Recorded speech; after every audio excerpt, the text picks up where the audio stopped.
നമസ്കാരം. Raf talk പോഡ്കാസ്റ്റിൻ്റെ പുതിയൊരു എപ്പിസോഡിലേക്ക് ഏവർക്കും സ്വാഗതം. വല്ലാത്തൊരു പോരാട്ടം കണ്ട ദിവസമാണ്. അർജൻറ്റീനയെ വെറുതെ ശരിക്കും വിറപ്പിച്ചു വിട്ടു. അപ്പോൾ കളി വിലയിരുത്താനും അതിനെക്കുറിച്ച് കാര്യങ്ങൾ പറയാനൊക്കെ ആയിട്ട് നമ്മോടൊപ്പം കളി നിരീക്ഷകൻ ഷിയാബ് സാറുണ്ട്. Welcome Shiyab sir. Thank you. ശരിക്കും ബ്ലൂ ഷാർക്സ് എന്നാണല്ലോ ഇവരുടെ ഒരു നിക് നെയിം ഉള്ളത്. ബ്ലൂ ഷാർക്സ് ഇന്ന് അർജൻറ്റീനയെ വിഴുങ്ങാൻ വന്നു അല്ലേ? എന്തു പറയുന്നു? നമ്മൾ നേരത്തെ പറഞ്ഞ പോലെ വെറുതെ കാഴ്ചക്കാരായിട്ട് വെറുതെ പങ്കെടുക്കാൻ വേണ്ടി വെറുതെ വന്നതല്ല എന്ന് വെളിവാകുന്ന അർജന്റീന എന്ന ടീമിൻ്റെ പരാധീനതയിൽ കൂടുതൽ വെളിവാകുന്ന എക്സ്പോസ് ചെയ്യപ്പെടുന്ന ഒരു മാച്ചാണ് ഇന്ന് കഴിഞ്ഞു പോയത്. അതെ അതെ. എന്താ പറയുക, അത് മാത്രമല്ല മെസ്സി ഡിപ്പെൻഡൻസ്. മെസ്സി ഇല്ലെങ്കിൽ അർജന്റീന എന്ന് പറയുന്ന ടീം ഒരു വട്ടപൂജയാണ്. വെറും ഒരു ഓർഡിനറി പ്ലേയേഴ്സിൻ്റെ ഒരു ഗ്രൂപ്പാണ്, ഒരു ടീം മാത്രമാണെന്ന് പകൽ പോലെ വ്യക്തമായിട്ടുള്ള.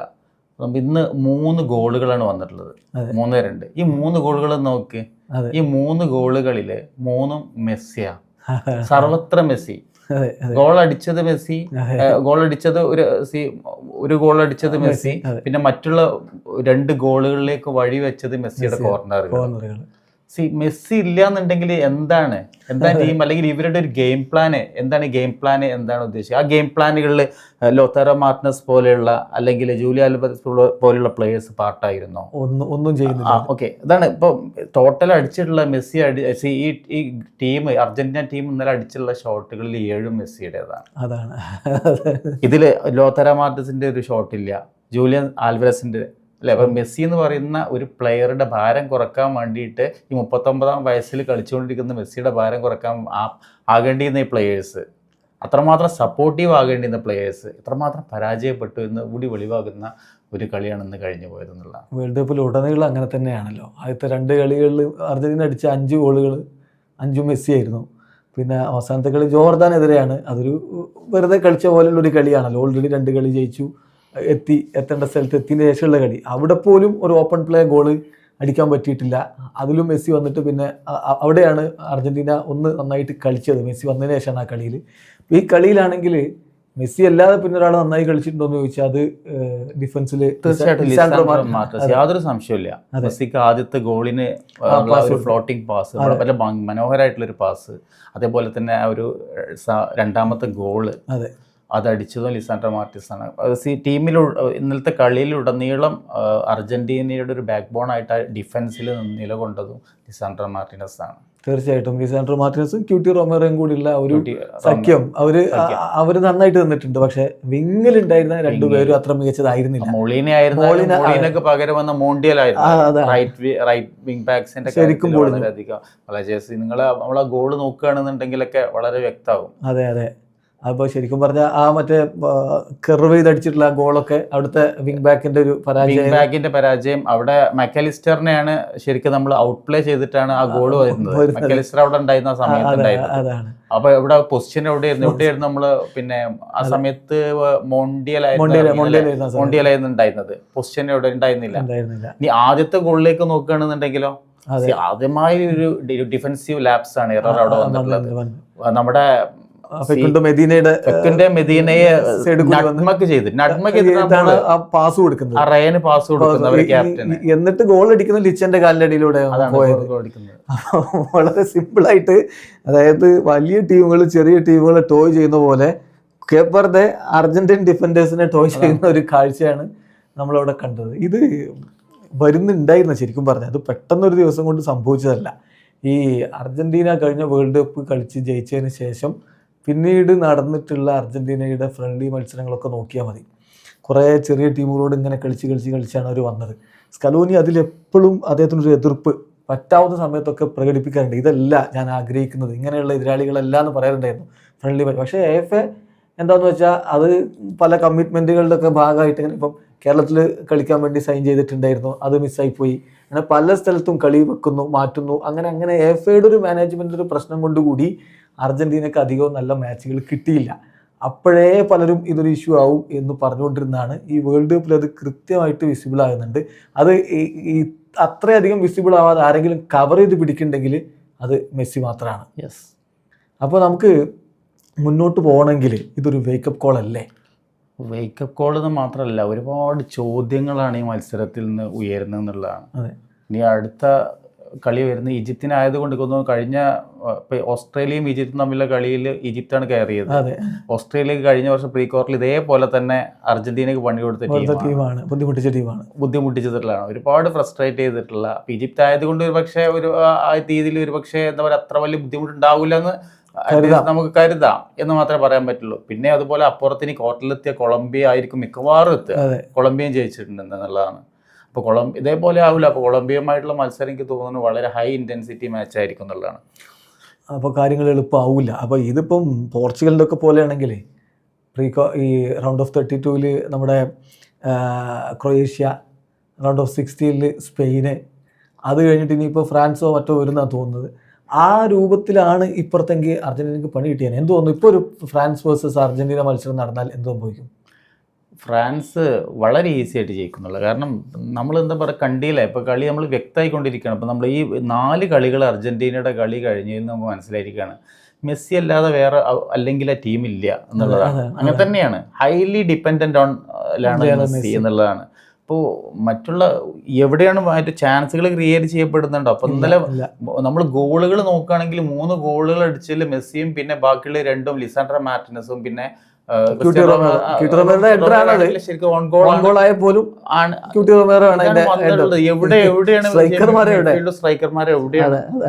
ഇതാണ്. അപ്പൊ മെസ്സി ഒറ്റക്ക് ചെയ്യേണ്ടുന്ന ആക്ച്വലി മെസ്സി എന്ന് പറയുന്ന പ്ലെയർ, ഒരു ലെജൻഡറി പ്ലെയർ എങ്ങനെയാണോ ഭാരം കുറക്കേണ്ടിയിരുന്നത് അല്ലെങ്കിൽ കുറക്കപ്പെടേണ്ടിയിരുന്നുള്ളത് മറ്റുള്ള പ്ലെയേഴ്സ്, അത് ആക്ച്വലി എന്ന് പറയുന്നത് ആ ഒരു ബേർഡൻ എന്ന് പറയുന്നത് ഇരട്ടിയായി മാറുന്നൊരവസ്ഥയാണ് ഇപ്പോൾ നമ്മൾ കാണാൻ പറ്റുന്നത്. ശരിക്കും പറഞ്ഞാൽ മെസ്സിയുടെ മേലെ ഭാരം കെട്ടിവെക്കുന്ന രൂപത്തിലാണ് അർജന്റീനയുടെ മറ്റ് പ്ലേയേഴ്സ് കളിക്കുന്നത് എന്നുള്ളതാണ് ഒരു യാഥാർത്ഥ്യം. ഇപ്പോൾ ഈ കളിയിലേക്ക് തന്നെ നമ്മൾ വരികയാണെങ്കിൽ മിഡ്ഫീൽഡിൽ റോഡ്രിഗോ ഡി പോൾ ഫ്ലോപ്പായിരുന്നു ഈ കളിയിൽ.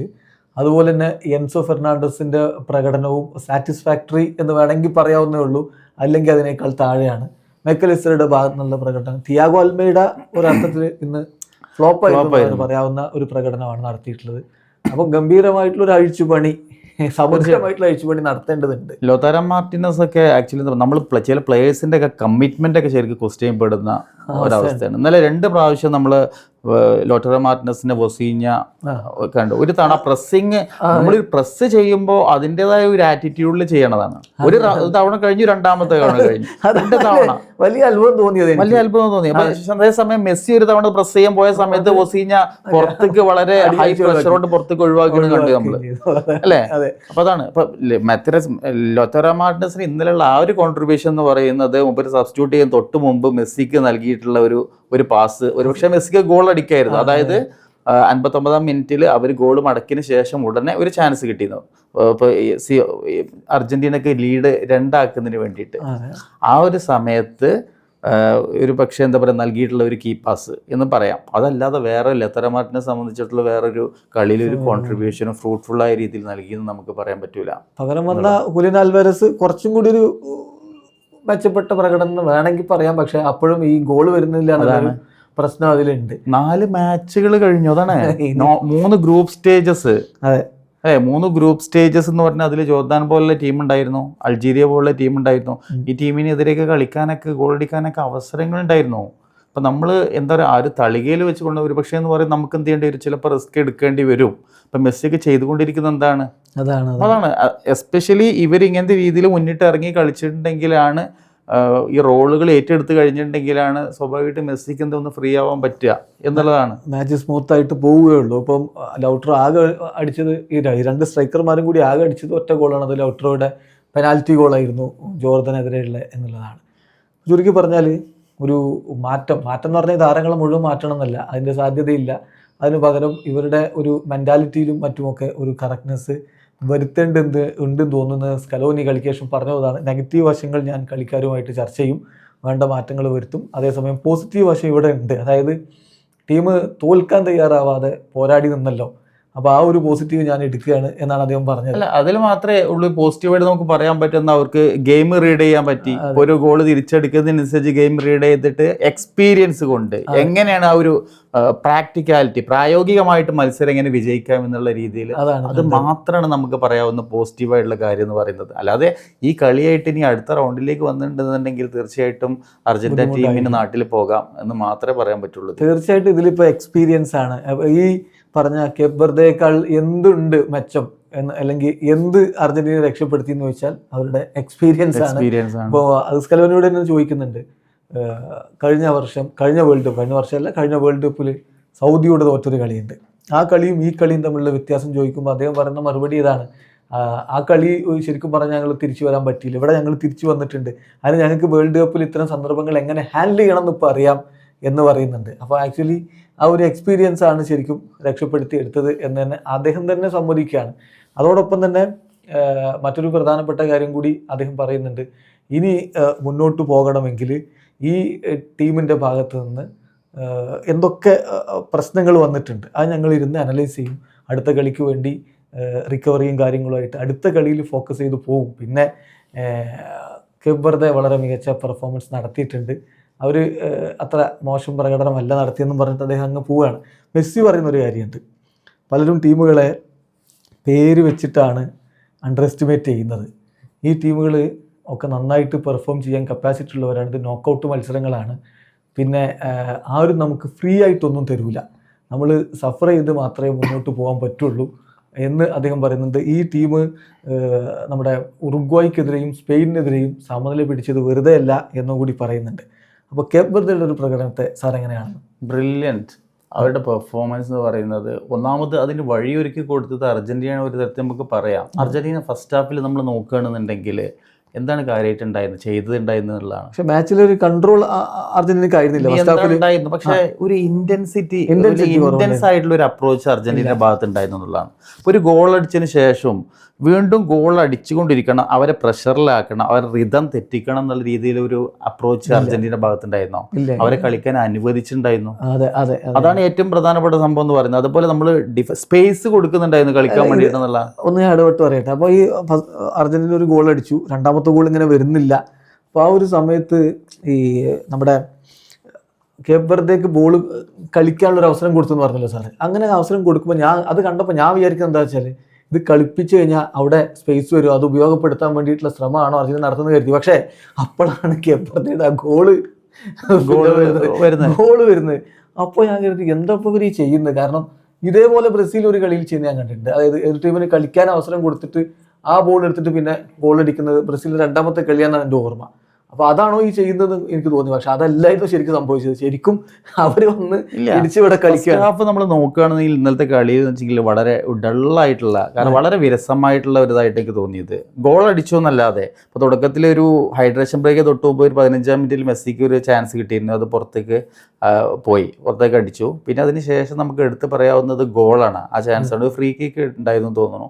പിന്നെ ഒരു 29-ാം മിനിറ്റിലാണ് മെസ്സിയുടെ ഗോൾ വന്നത്, സാൻഡർ മാർട്ടിനസിന്റെ ഒരു അതിൽ നിന്ന് വരുന്നുള്ള ഒരു ഗോള്. നല്ല ഉജ്ജ്വലമായിട്ടുള്ള ഒരു ബ്രില്യൻ്റ് ആയിട്ടുള്ള ഒരു ഫിനിഷിംഗ് ആയിരുന്നു അത്. അപ്പോൾ അതാണ് നമുക്ക് ഫസ്റ്റ് ഹാഫിൽ നമുക്ക് എടുത്ത് പറയാവുന്നത്. പക്ഷേ ഇതിൽ നമ്മൾ ആ ഒരു ഗോള് വന്നതിന് ശേഷം നമ്മൾ ആ ഒരു ഇന്റൻസിറ്റി കൂട്ടണമായിരുന്നു എന്നുള്ളതാണ്. അവരുടെ ഒരു പാസിംഗ് ഗെയിമുകളിലൊക്കെ ഒരുപാട് മിസ് പാസുകൾ ഉണ്ടായിരുന്നു. അതേപോലെ പ്ലേയേഴ്സ് നമ്മൾ നോക്കുകയാണെന്നുണ്ടെങ്കിൽ ഇപ്പോൾ വിങ് ബാക്കുകൾ മറ്റുള്ളവർ ഒക്കെ കയറി വരുന്ന വെച്ചെങ്കിലും അതൊന്ന് ബോൾ കൺട്രോൾ ചെയ്യുന്നതിൽ പെട്ടെന്ന് നമുക്ക് ബോൾ അവരിൽ നിന്ന് മറ്റൊരു ഡിസ്പോസ് ചെയ്ത് നമ്മൾ എടുത്ത് ബോൾ കണ്ടു നമ്മൾ.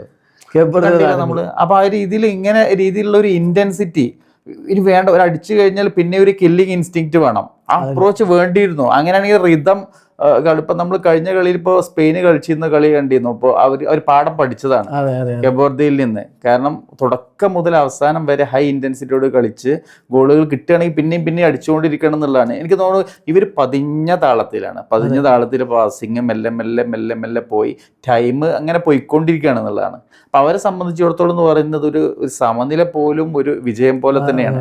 ഒരു വലിയ ഷൂട്ടൗട്ടിലേക്കൊക്കെ മത്സരം എത്തിച്ചിരുന്നെങ്കിൽ ആക്ച്വലി എന്താ സംഭവിക്കുക നമുക്ക് പറയാൻ പറ്റില്ല. എക്സ്ട്രാ ടൈമിലേക്ക് അർജന്റീന നിലവിൽ ഡിഫെൻഡിങ് ചാമ്പ്യൻസിനെ അവിടെ എത്തിച്ചെന്ന് പറയുന്നത് ഒരു വലിയൊരു കാര്യമാണ്. അപ്പോൾ ഇതാണ് ഇപ്പോൾ ഫസ്റ്റ് ഹാഫിനെ സംബന്ധിച്ചോളം ഇത്രേ ഉള്ളൂ. സെക്കൻഡ് ഹാഫിലേക്കാണ് പിന്നെയും അർജന്റീനയുടെ കുറച്ച് ലൈഫുള്ള ഒരു നീക്കങ്ങളും സംഭവങ്ങളും. സെക്കൻഡ് ഹാഫിലാണ് ഞാൻ പറഞ്ഞ ആ ഗോള് വന്നതും, അതായത് അവരെ കളിപ്പിക്കാൻ വേണ്ടി ശ്രമിക്കുമെന്ന് തോന്നിയ ആ ഒരു 59ാമത്തെ മിനിറ്റിലാണല്ലോ അവരെ ഗോള് വരുന്നത്, ഫസ്റ്റ് ഗോള് വരുന്നത്. അപ്പോൾ ഫസ്റ്റ് ഹാഫിന്റെ തുടക്കത്തിൽ ഇപ്പൊ ഞാൻ വിചാരിക്കുന്നത് സെക്കൻഡ് ഹാഫിന്റെ തുടക്കത്തിൽ, ഫസ്റ്റ് ഹാഫിൽ ഇപ്പോൾ സാറ് പറഞ്ഞ പോലെ അർജന്റീനയുടെ ഭാഗത്ത് നിന്ന് വല്ലാതെ ഒരു ഇന്റൻസിറ്റി ഒന്നും കാണിക്കുന്നില്ല. അത് കേപ്പ് വെർദേക്ക് ഒന്നുകൂടി ആത്മവിശ്വാസം കൊടുക്കുകയും സെക്കൻഡ് ഹാഫിന്റെ തുടക്കത്തിൽ അവരൊരു ശ്രമം നടത്തുകയും ചെയ്തു. അതിന്റെ ഭാഗമായിട്ടാണ് ഈ ഒരു 60ാമത്തെ മിനിറ്റിൽ ശരിക്കും ആ ഒരു ഗോളൊക്കെ പിറക്കുന്നതെന്ന് തോന്നുന്നു. അതോടുകൂടിയാണ് പിന്നെ സബ്സ്റ്റിറ്റ്യൂഷൻസ്, 2 സബ്സ്റ്റിറ്റ്യൂഷൻസ് ഒക്കെ സ്കലോനി വരുത്തി. സബ്സ്റ്റിറ്റ്യൂഷൻ കൊണ്ട് പ്രത്യേകിച്ച് ഇമ്പാക്ട് ഒന്നും കളിയിൽ ഉണ്ടായില്ലെങ്കിലും സബ്സ്റ്റിറ്റ്യൂഷൻ ഒക്കെ വരുത്തിയിട്ട് പിന്നെ ഗോൾ വീണ്ടും അടിക്കാനുള്ള ശ്രമത്തിലേക്ക് അതിനെ പോവല്ലേ ചെയ്ത്. അടിക്കാം, അതായത് ഞങ്ങൾ കളിച്ചാൽ എന്തെങ്കിലും ചെയ്യാൻ പറ്റും എന്നുള്ളതൊക്കെ തോന്നിയിട്ടുള്ളത് ഫസ്റ്റ് ഹാഫിൽ അവർക്ക് കിട്ടിയിട്ടുള്ള ഒരു കോൺഫിഡൻസ് തന്നെ ആയിരിക്കും. കാരണം കളിക്കാൻ അനുവദിച്ചിട്ടുള്ളത് അർജന്റീന ഇങ്ങനെയൊക്കെ കളിക്കുന്നുള്ളൂ, ഇങ്ങനെയൊക്കെ ഉള്ളൂ എന്നുള്ള ഒരു പക്ഷേ തോന്നൽ ഒരു പക്ഷേ ഇതുള്ളൂ. അപ്പോൾ സ്വാഭാവികമായിട്ടും നമ്മൾ ഡ്രസ്സിംഗ് ഹാഫ് ടൈമിന് ശേഷം ആ സമയ ഇടവേളയിൽ ഒരുപാട് ആക്ച്വലി എന്താ പറയുക ഒരുപാട് കമ്മ്യൂണിക്കേഷൻ നടന്നിട്ടുണ്ടാവും. സെക്കൻഡ് ഹാഫിലേക്ക് വന്നപ്പോൾ അവർ ഒരു പക്ഷേ എന്ന് പറയുന്ന ടാക്ടിക്കൽ ഒരുപാട് മാറ്റങ്ങൾ വരുത്തി, കളിയിലൊക്കെ ഒരുപാട് മാറ്റങ്ങൾ ആക്ച്വലി എന്താ പറയുക നമുക്ക് കളിക്കാൻ പറ്റും എന്നുള്ള രീതിയിൽ അപ്പോൾ വളരെ അനായാസം നമുക്ക് ഇതുപോലെ ഡിഫെൻഡിങ് ഒരു അർജന്റീന പോലുള്ള ടീമിലെ ഡിഫൻസിനൊക്കെ ഇങ്ങനെ ഔട്ട് പ്ലേ ചെയ്തിട്ട് ഇങ്ങനെ ഷൂട്ട് ചെയ്തിട്ട് അത് ഗോളാക്കുക എന്നൊക്കെ പറയുന്നത് അല്ലെ. 59ാം മിനിറ്റിലെ ഗോൾ എന്ന് പറയുന്നത് നട്ട്മഗ് ചെയ്തിട്ടാണ് വരുന്നത്. അവർക്കൊക്കെ നൽകുന്ന ഒരു കോൺഫിഡൻസ് ആണ്. ആ കോൺഫിഡൻസിലൂടെ ഒന്നും ചെയ്യാം. രണ്ടാമത്തെ ഒരു ഗോൾ അടിച്ച് നോക്കുകയാണെന്നുണ്ടെങ്കിലും പക്ഷേ വേൾഡ് കപ്പിലെ തന്നെ ഏറ്റവും മികച്ച ഗോളുകളിൽ ഒന്നാണ് അത് അല്ലെ. അപ്പൊ ഈ എക്സ്ട്രാ ടൈമിലേക്ക് കളി പോയപ്പോ തന്നെ സംഭവം കേപ്പ് വെർദെ വിജയിച്ചു എന്നുള്ള രൂപത്തിലാണ്. കാരണം അവർ അച്ചീവ് ചെയ്തു, വേൾഡ് ചാമ്പ്യന്മാരെ 1-1 സമനിലയിൽ പിടിച്ചിട്ട് ഈ ഒരു ഇതിലേക്ക് പോവാണ്. പക്ഷെ ഈ എക്സ്ട്രാ ടൈം തുടങ്ങുമ്പോഴേ അർജന്റീന ലീഡ് കിട്ടി, എന്നിട്ടും എക്സ്ട്രാ ടൈമിൽ കളി പൂർണ്ണമായിട്ട് വരിലേക്കാൻ പറ്റി. ഇതാണ് ഫസ്റ്റ് ഹാഫിൽ ഇപ്പോൾ അർജന്റീന പോലുള്ള ഞാൻ പറഞ്ഞില്ല, ഇപ്പോൾ നമ്മളൊരു സ്കോർ ലൈൻ പറഞ്ഞപ്പോൾ കേപ്പ് വെർദെ എന്ന് പറയുന്ന ടീം അർജന്റീനക്കെതിരെ ഗോൾ അടിക്കാൻ കെൽപ്പുണ്ടാകും, ഗോൾ അടിക്കുന്ന ഒരിക്കലും എന്നാ പറഞ്ഞിട്ടുണ്ടായിരുന്നത്. അർജന്റീന 3 ഗോൾ അടിച്ചു. ഗോൾ അടിക്കാനുള്ള സാഹചര്യം എന്താണെന്ന് നമുക്കറിയാം. പക്ഷെ ഇതില് ഈ ഗോള് അവര് മടക്കിയത് മാത്രമല്ല, ആദ്യം ഒരു അർജന്റീന ഒരു ഗോൾ അടിച്ചതിന് ശേഷം അത് മടക്കാൻ അനുവദിച്ചു. അതിനുള്ള സ്പേസോ അല്ലെങ്കിൽ സന്ദർഭമോ അവർ ഒരുക്കി കൊടുത്തു എന്നുള്ളതാണ്.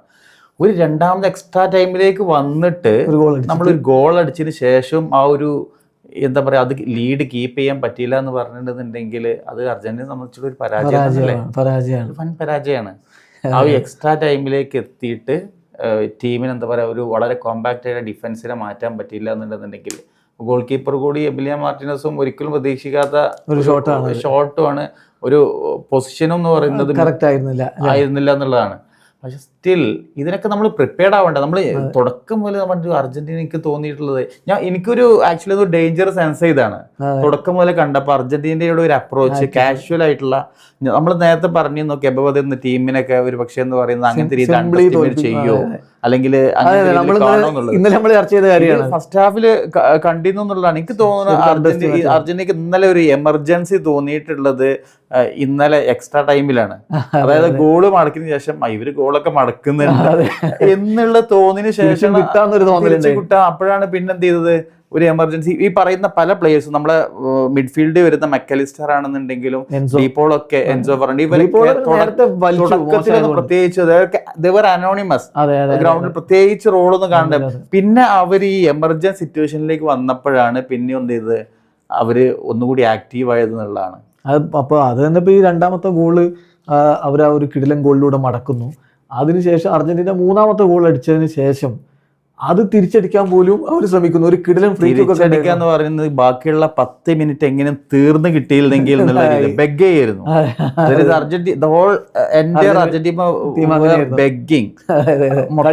എങ്ങനെ തീർന്നിരുന്നെങ്കിൽ എന്നുള്ളത് ആ രീതിയിലായിരുന്നു ഉണ്ടായിരുന്നത്. അപ്പോൾ അവസാനത്തെ സെക്കൻഡ് വരെ വിസിലടിക്കുന്ന വരെ ആക്ച്വലി എന്ന് പറയാ ആ രീതിയിൽ അങ്ങനെ നിന്നുകൊണ്ടിരുന്നാണ്. തീർച്ചയായിട്ടും. അപ്പം ഒരു കിടിലൻ പെർഫോമൻസ് കേപ്പ് വെർദെ നടത്തി. അതുകൊണ്ടാണ് നമ്മൾ കേപ്പ് വെർദെ ഇങ്ങനെ വാഴ്ത്തി പറയുന്നത്. പക്ഷേ അർജന്റീനയ്ക്ക് ഇതൊരു വേക്കപ്പ് കോളാണ്.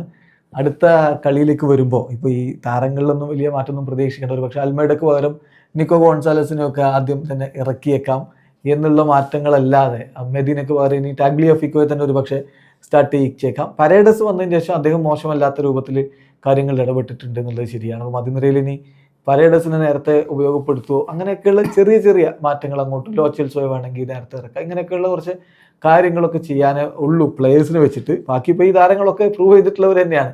അപ്പോൾ അടുത്ത കളിയിലേക്ക് എന്ത് മെന്റാലിറ്റിയിലാണോ, താരങ്ങളുടെ മറ്റ് ആളുകളുടെ ചേഞ്ചിലാണോ, എന്തായിരിക്കും ശ്രദ്ധിക്കുക? അതിൽ എന്ത് മാറ്റങ്ങൾ വന്നിട്ടുണ്ടെന്നുണ്ടെങ്കിലും ഡിഫൻസിലെ രീതിയിലുള്ള മാറ്റങ്ങൾ വരുത്താം. അപ്പോൾ ഒന്നാമത് സെൻട്രൽ ഡിഫൻസ് വലിയ ഫെക്കന്ത മൊദീന ഇപ്പോൾ ഇന്ന് ഉണ്ടായിരുന്നു. പക്ഷെ ഫെക്കന്തയ്ക്ക് ലെഫ്റ്റ് ബാക്കിൽ ഇപ്പോൾ ഇഞ്ചേർഡ് ആയില്ലേ, മസിൽ ഇഞ്ചുറി ആണ്.